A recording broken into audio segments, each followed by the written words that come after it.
دوستان وقتتون بخیر باشه. امروز میخوام یه چند تا نکته در مورد تفاوت بین نخ ترویرا و پلی استر رو بهتون یاد بدم.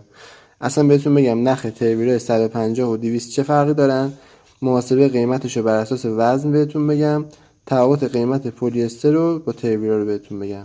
ببینید وقتی میگن نخ ترویرا 150 دنیر، خب منظورشون چیه؟ یعنی هر 150 گرم از این نخ 9000 متره.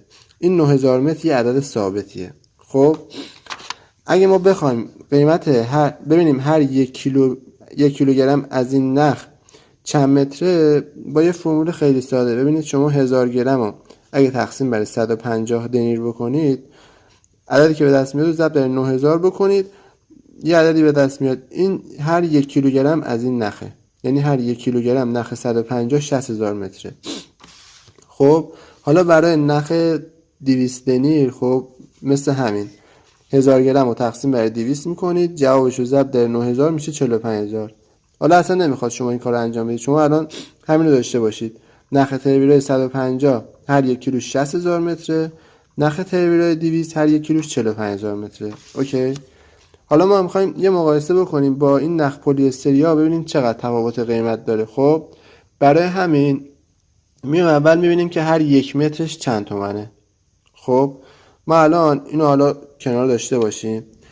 این نخ پلی استریا، همین نخ پلی استریا، هر یه دونه دوکش تقریبا 5000 یارده. خب اینجا میایم یه تبدیل یارد به متر انجام میدیم. خب به عدد 4572 متر میرسیم. خب هر 5000 یارد 4572 متره. اگه هر یه دونه دوکمون 90 تومن باشه، خب با یه تقسیم ساده میفهمیم که هر یه مترش 19.7 تومنه تقریبا. اوکی. این از این.